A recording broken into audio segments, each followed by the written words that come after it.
마가복음 13장 1절부터 13절까지 말씀입니다. 마가복음 13장 1절부터 13절입니다.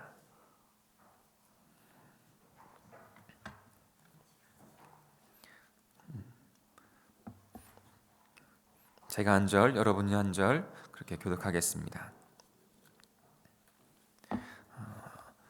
예수께서 성전을 떠나가실 때 제자들 가운데서 한 사람이 예수께 말하였다. 선생님 보십시오. 얼마나 굉장한 돌입니까? 얼마나 굉장한 건물들입니까?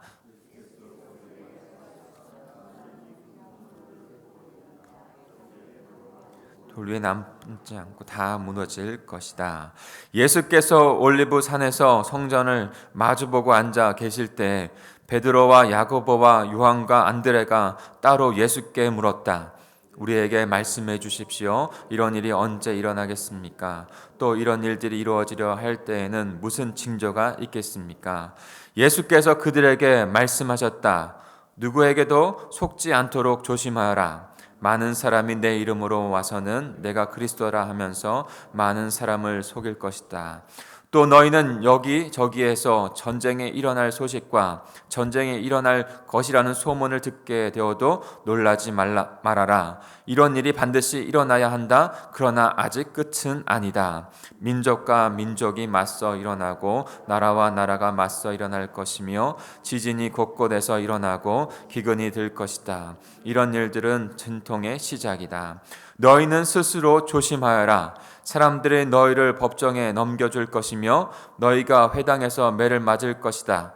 또 너희는 나 때문에 총독들과 임금들 앞에 서게 되고 그들에게 증언할 것이다. 먼저 복음이 모든 민족에게 전파되어야 한다.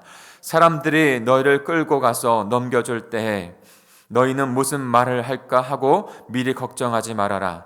그 시각에 말할 것을 지시하여 주시는 대로 말하여라. 말하는 이는 너희가 아니라 성령이시다. 형제가 형제를 죽음에 넘겨주고 아버지가 자식을 또한 그렇게 하고 자식이 거슬러 일어나서 부모를 죽일 것이다. 같이 읽겠습니다. 너희는 내 이름 때문에 모든 사람에게서 미움을 받을 것이다. 그러나 끝까지 견디는 사람은 구원을 받을 것이다. 아멘. 다시 한번 오늘 조금 긴 구절이긴 하지만 다시 한번 쭉 읽으면서 그 성전을 보시면서 또한 더 마지막 때를 우리에게 말씀해 주고 계십니다. 주님이 이 땅 가운데 오셔서 마지막까지 가실 때 그 시작과 마지막을 보여주시는 것이죠. 우리가 다시 한번 묵상하면서 오늘 살아가는 우리에게 어떤 말씀을 주시는지 함께 묵상하도록 하겠습니다.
잠깐 앞을 보실까요? 사랑하는 성도 여러분, 오늘도 주님과 함께 동행하시는 하나님의 백성, 행복한 백성이 되시길 축복합니다. 우리는 하나님의 백성, 하나님의 나라로 부르심을 받았습니다. 성전은 무엇일까요? 성전을 한마디로 말하면 하나님께서 임재하시는 것을 상징하는 것입니다. 하나님의 나라의 그 중심을 의미할 수 있습니다. 그래서 성막은 언제나 12지파의 진을, 그리고 그 중심에 성막이 있었고 하나님의 임재의 상징으로, 하나님이 통치하시는 상징으로, 그래서 그것은 하나님의 나라라는 것을 의미했어요. 이제 다윗의 때에 가나안 땅에 정착하고 다윗의 때에 성전, 움직이지 아니하는 그 땅에 정착한 것이죠. 그 성전이 지어졌습니다. 그리고 그 성전에 하나님의 임재의 상징, 하나님 나라의 백성의 통치의 상징, 그 성전을 중심으로 해서 이스라엘 백성들이 통치되어진 것이죠. 이끌어져 갔던 것이죠. 그런데 그 이스라엘, 그 나라가 하나님 나라의 그 역할을 잘 하지 못할 때 성전이 철저히 무너졌습니다. 구약에서도 성전이 무너졌고 또한도 신약에서도 성전이 무너집니다. 왜 그럴까요? 우리가 이미 보았던 것처럼 무화과나무에 그 열매를 찾았을 때, 무화과나무가 열매가 없었을 때 이스라엘 백성들이 그 성전 안에서 하나님의 나라를 이루어가는, 영혼을 구원하고 하나님의 나라를 영광을 높여드리는 그 역할을 하지 못할 때 그 성전은 그냥 빈 껍데기요, 온전히 하나님의 나라를 이루지 못하는 그런 성전이라는 것을 우리가 보았죠. 그냥 그들에게는 마치 그냥 우상과 같은 것이 성전이 돼버린 것입니다. 예수님은 그 성전을 보시고 안타까워하셨고, 그리고 그 성전에서 물건을 사고 파는 사람들, 그들의 상을 엎으시면서 하나님 나라의 영혼을 구원하지 못하는 그 모습을 분내하셨습니다. 그리고 오늘 그 성전에 대해서 그 이야기를 다시 한번 우리에게 주고 계시는 것이죠. 그런데 이것이 그 마지막 때를 또한도 우리에게 의미해 주고 있습니다. 마지막 때, 하나님의 나라를 이루어가는, 하나님의 창조의 세계를 의미하는 처음과 마지막이 있다고 말씀드렸죠. 그런데 그 처음과 마지막 안에서 또 다른 처음과 마지막이 시작이 됩니다. 어느 때일까요? 바로 예수 그리스도가 오셔서, 예수 그리스도께서 성육신 하셔서 이 땅 가운데 오심으로 또 다른 시작이 진행이 됩니다. 그리고 예수 그리스도의 그 죽으심 앞에 또 다른 끝을 우리가 볼 수 있습니다. 그리고 또 다른 시작을 보게 됩니다. 다시 오시겠다고 하는, 그리고 마지막을 또 보게 되는 것이죠. 전체 안에서 또 다른 시작과 끝이 있고, 또 거기서 또 다른 시작과 끝이 있습니다. 오늘 성전을 두고 말씀하시는 곳에서 우리는 마지막 때를 또 보게 됩니다. 마지막 때 어떻게 되어지는지, 그리고 그 마지막 때를 살아가는, 이 종말의 때를 살아가는 저와 여러분은 어떻게 살아가야 되는지 주님께서 우리에게 말씀해 주고 계신 것입니다.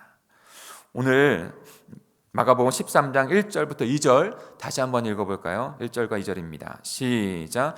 예수께서 성전을 떠나가실 때 제자들 가운데서 한 사람이 예수께 말하였다. 선생님 보십시오. 얼마나 굉장한 돌입니까? 얼마나 굉장한 건물들입니까? 예수께서 그에게 말씀하셨다. 너는 이 큰 건물들을 보고 있느냐? 여기에 돌 하나도 돌 위에 남아있지 않고 다 무너질 것이다. 근데 예수님을 함께 있던 제자들 가운데 한 사람이 이렇게 말을 한 것이죠. 성전을 보면서 예수님이 얼마나 이게 대단한 것입니까? 지금 이때의 성전, 예수님이 보고 있는 성전은 헤롯 왕이 다시 지은 성전이에요.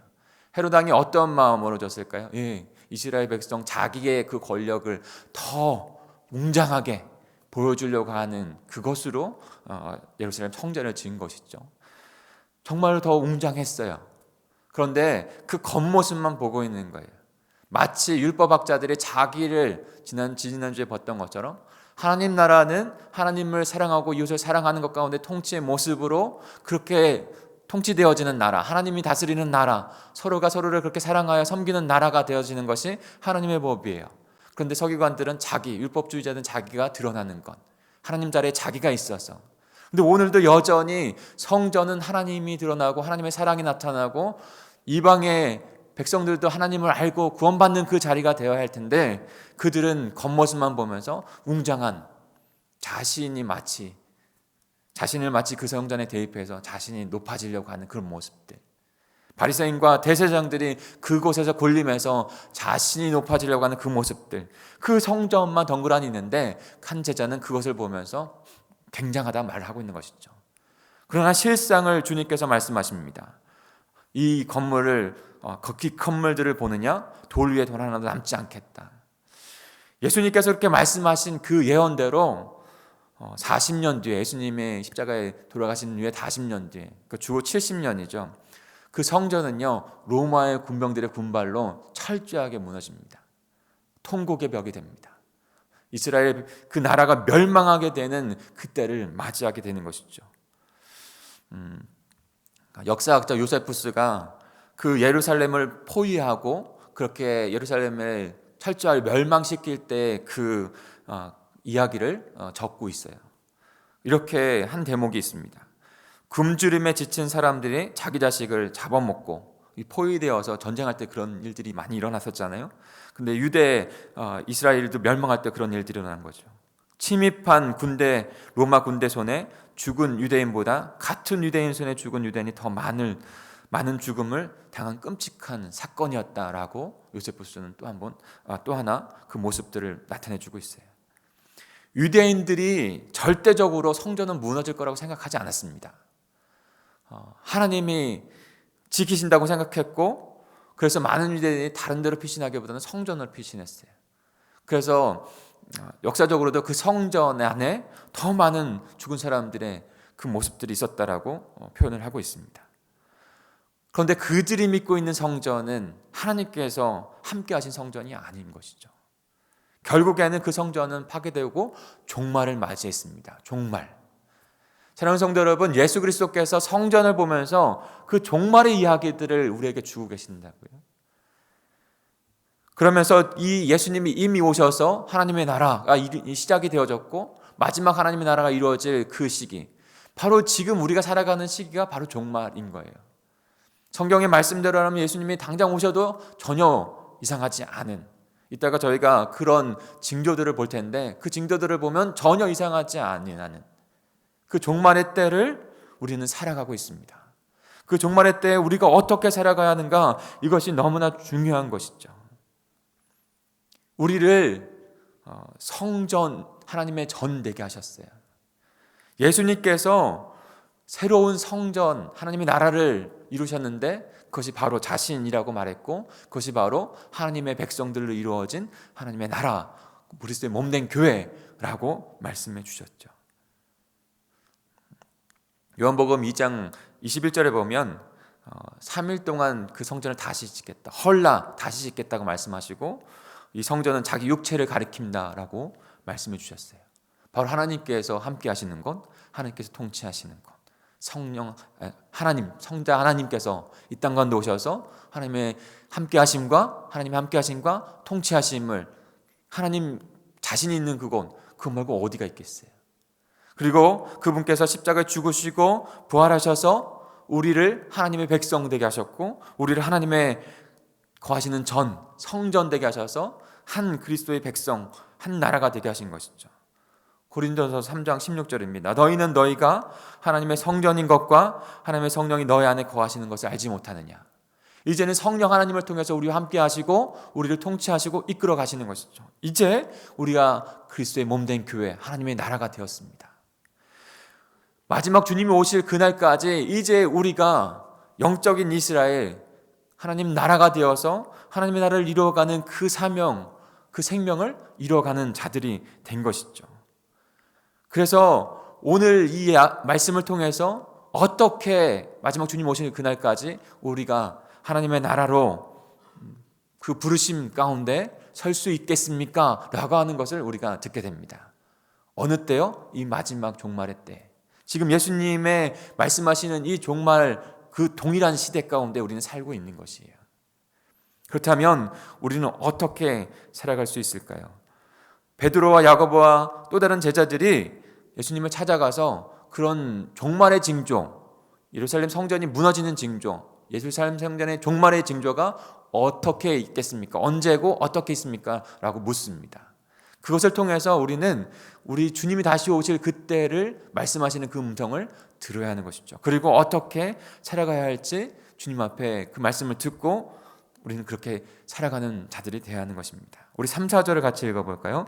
3, 4절입니다. 시작. 예수께서 감난산에서 성전을 마주 대하여 앉으셨을 때에 베드로와 야고보와 요한과 안드레가 조용히 묻되 우리에게 이르소서 어느 때 이런 일이 있겠사오며 이 모든 일이 이루어지려 할 때 무슨 징조가 있사오리까? 라고 말씀하고 있습니다. 예수님께서 그 마지막 예루살렘 성전의 종말, 근데 예루살렘 성전의 종말은요, 이 마지막 때를 예표하고 있는 거예요. 마지막 주님이 오실 그 때를 예표하고 있는 거예요. 그러면서 우리에게 말씀해 주십니다.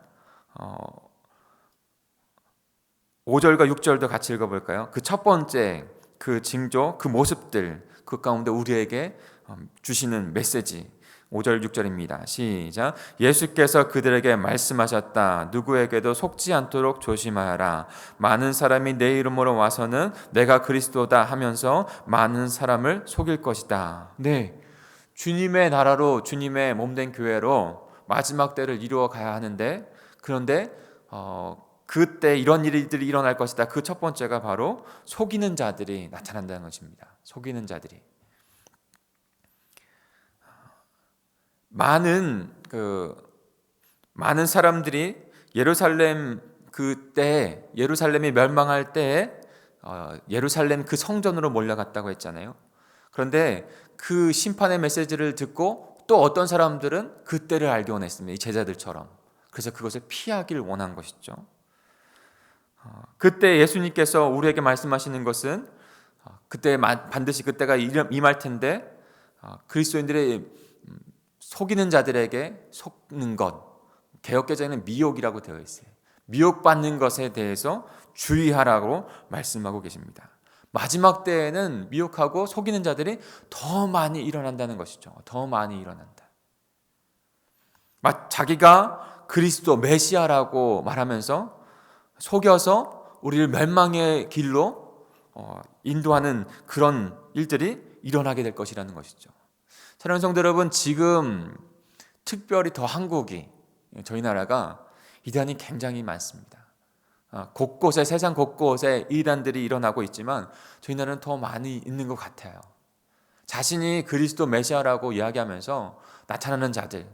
그래서 어떻게 그들이 너무나도 조금만 생각해 보면 아니라는 것을 너무나 분명히 알 텐데 속수무책으로 이단에 넘어가서 가족도 버리고 사랑하는 사람들도 버리고 이웃도 버리고 자신의 삶도 버리고 그곳에 빠져가지고 멸망하는 자들이 얼마나 많은지 몰라요.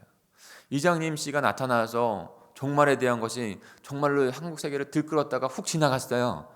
지나갔으면 이제 깨달아야 되잖아요. 근데 깨닫지 못해요. 여전히 신천지, 여전히 통일교, 수많은 이단들에게 넘어가서 그 마지막을, 그 자신의 종말의 마지막을 멸망으로, 주님이 오실 그날에도 당연히 다른 것이죠. 언젠가도 말씀드렸죠. 이단이라고 하는 것은 다를리 끝단이라는 이야기예요. 같은 모습인 것 같아요. 그러나 그 끝은 다른 것이죠. 주 예수 그리스도께서 오실 때 그 끝은 너무나도 다른 것입니다. 멸망할 수밖에 없는 그 자리에 나갈 수밖에 없는 것이죠. 그와 같은 것이 극심해진다는 거예요. 사랑하는 성도 여러분, 이 가운데 예수님께서 우리에게 말씀해 주시는 것은 깨어 있어야 한다는 것입니다. 깨어 있어라. 근데 그때는 언제인지 알지 못한다고 말씀하셨고, 그때는 아버지만 아는 것이고, 그러니 하루하루 깨어 있어라. 그리고 너희를 속이는 자들이 많이 나타날 텐데 너희는 깨어 있지 아니하면 그곳에 넘어갈 수밖에 없다는 거예요. 깨어 분별하여서 마지막 그날 준비하면서 주 예수 그리스도 그분을 사모하면서 살아가야 한다라고 말씀해 주고 있는 것입니다. 사랑하는 성도 여러분, 오늘도 깨어 있으시길 바랍니다. 헛된 것에 속아 넘어가지 않길 바랍니다.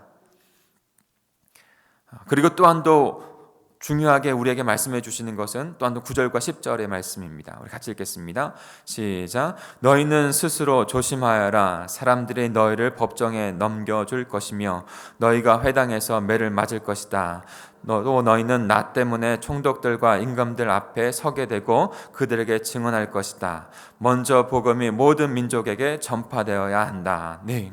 마지막 때가 가까울수록 예수 그리스도의 복음을 향한 대적도 더 강력하게 일어난다는 것입니다. 이 마지막 때에 옥석이 더 많이 가려질 거예요. 그 초대교회에 극심한 핍박이 있을 때 복음을 믿는 자와 복음을 그렇지 믿지 못하는 자, 생명 있는 자, 생명이 없는 자는 분명히 나눠졌습니다. 왜냐하면 더 극심한 어려움이 있었고 죽음이 바로 앞에 있었기 때문에 생명을 얻은 자 그 죽음까지도 넘어갈 수 있는 그 생명이 믿음이 있기 때문에 다 죽음 앞까지도 나아간 것이죠. 근데 그것이 극심하게 나눠졌던 것처럼 아직 분명하게 나눠졌던 것처럼 이 시대도 그와 같다는 것이죠. 복음을 전하는 자, 복음을 전하지 못하는 자가 나눠진다는 것이에요.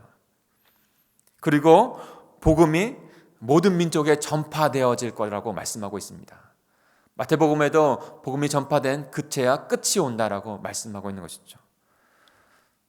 여러분, 어느 때가 복음이 가장 잘 이 온 지구촌에 잘 전해졌다고 좀 생각하세요? 초대교회 그때일까요? 아닙니다.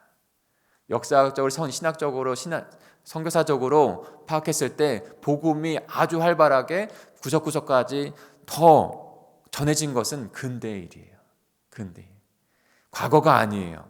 초대교회는 그 불일들이라고 하는 성령의 역사를 분명하게 우리에게 나타내줬죠. 그러나 온 지구촌으로 생각했을 때는 근대, 현대가 훨씬 더 복음이 활발하게 전해지고 있어요. 왜 그렇습니까? 오늘 말씀해 주신 대로 마지막 때가 올수록 그 모든 민족에게 복음이 전파된다. 그것이 예언이에요. 주님이 말씀하신 것이에요. 지금이 그때 하나님의 나라가 이루어지는 종말의 때라는 것이죠.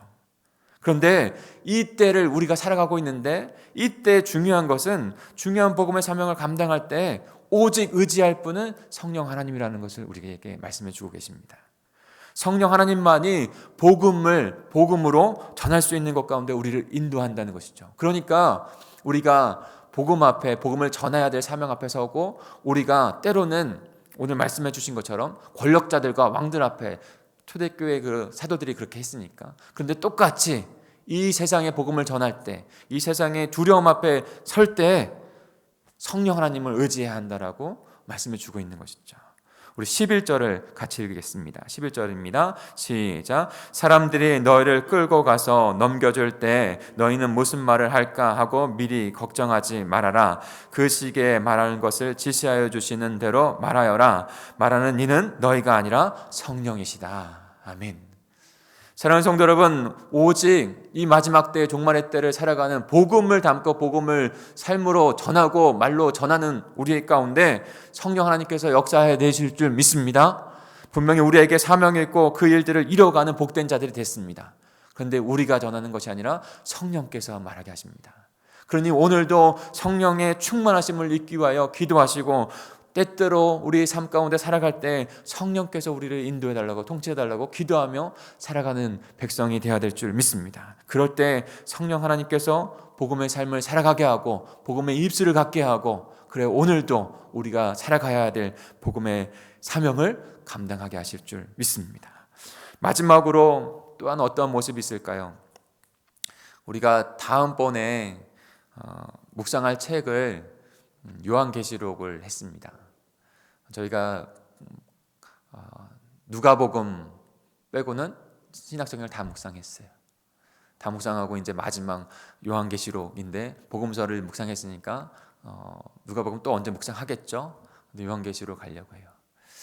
요한계시록은 마지막 때를 너무나 잘 알려주고 있는 것입니다. 그리고 나서 또 하나 담고 있는 것은 그 마지막 때의 엔딩은 뭡니까? 반드시 하나님께서 승리를 주신다는 거예요. 승리의 예언을 해주고 계세요. 그런데 그 요한계시록 또 하나 알려주는 것은 그 주님이 오실 그 마지막 종말의 때 견뎌야 될 때가 있다는 것을 말씀해 주고 있어요. 여러 가지 표현들로 여러 가지 환난들로 표현해서 말씀해 주고 있어요. 근데 또 하나의 그 승리를 주시지만 그 승리까지 갈 때에 성도들은, 하나님의 백성들은 환난들도 있을 텐데 그 환난에서 견디고 인내해야 된다는 것. 오늘 예수님께서도 동일하게 그 말씀을 해주십니다. 창세기에서 요한계시록까지 하나님의 나라를 이루어가는 그 모습 가운데 다시 예수님이 이 땅 가운데 오셔서 영혼을 다시 구원하시는 그 시작을 해주셨고, 하나님 나라는 이미 임했고 완성될 하나님 나라는 그 안에서 하나님의 나라를 어떻게 그 종말의 때를 살아가며 이루어야 할까. 마지막 메시지는 견뎌야 한다는 것이죠. 우리 12절 13절을 같이 읽겠습니다. 시작. 형제가 형제를 죽음에 넘겨주고 아버지가 자식을 또한 그렇게 하고 자식이 부모를 거슬러 일어나서 부모를 죽일 것이다. 너희는 내 이름 때문에 모든 사람에게서 미움을 받을 것이다. 그러나 끝까지 견디는 사람은 구원을 받을 것이다. 아멘. 마지막 가까울수록 세상은 더욱 악해질 것입니다. 세상 곳곳에서 일어나는 일들을 보면 더 그런 것 같습니다. 멀리 이웃 나라를 보지 않아도 우리나라 안에서만 봐도 너무나도 악한 일들이 자행되고 있는 모습을 봅니다. 세상은 점점점 나눠지는 것 같습니다. 양극화가 너무나 심합니다. 분열이 너무나 심합니다. 도저히 생각할 수 없는 일들도 일어나고 있습니다. 주님을 믿고 따르는 자들은 더욱더 미움을 받는 시대가 될 거라고 말씀하고 있습니다. 왜요? 새벽 미명이 더 어둡잖아요. 주님이 오실 그날 가운데 더 어두운 일들이, 더 사단은 마지막에 발악을 할 것이니까 더 복음 안에서 생명으로 살아가는 자들에게 그와 같은 일들이 있다는 것을 말씀해 주고 있어요. 그 가운데 우리가 생명을 갖고 마치 초대교회 그 성도들이 그 죽음 앞에 마지막 자신의 삶을 순교의 삶으로 드렸던 것처럼 우리에게도 그와 같은 귀한 삶을 드려야 할 때가 있다는 것이죠. 그때 우리에게 있어야 할 것은 그 하나님을 의지하며, 성령 하나님을 의지하며 말씀 앞에서 매일마다 서며, 그래서 견디는 때를 지나가야 합니다. 사랑하는 성도 여러분, 마지막 종말의 때가 있다고 예수님께서 말씀하시고 우리에게 권면해 주십니다. 견디는 자, 견뎌서 마지막 구원을 이루는 자가 되어야 한다라고. 견디는 사람은 구원을 받을 것이다. 견디는 자가 되어야 한다고 말씀해 주십니다. 우리에게 주신 그 값진 그 믿음, 생명의 믿음을 가지고 끊임없이 오늘도 내일도 주님 오실 그날까지 그 믿음 가지고 견디시고 승리하시는 저와 여러분이 되기를, 우리 공동체가 되기를 간절히 축복합니다. 이를 위해서 말씀 앞에 서십시오. 그리스도와 함께 서십시오. 그리고 성령 하나님만을 의지하십시오. 성령님께 통치받는 그 삶을, 복음으로 사는 삶을 훈련하십시오. 오늘도 그 훈련의 자리 가운데 우리가 살아가는 것이죠. 주님께서 우리와 함께 하시고 복음의 삶을 살고 복음을 증거하게 하시고 또 다른 영혼들을 구원하는 일 가운데 내 생명, 내 복음은 더욱더 단단해지며 하나님의 나라를 이뤄가는 복된 백성으로 우리 공동체를 세우실 것입니다. 그렇게 주님 앞에 서서 주님의 나라를 이뤄가는 저와 여러분, 우리 공동체가 되기를 간절히 축원합니다. 그런 십자비전 행전이 될 줄 믿습니다. 우리 합심하여 기도하겠습니다.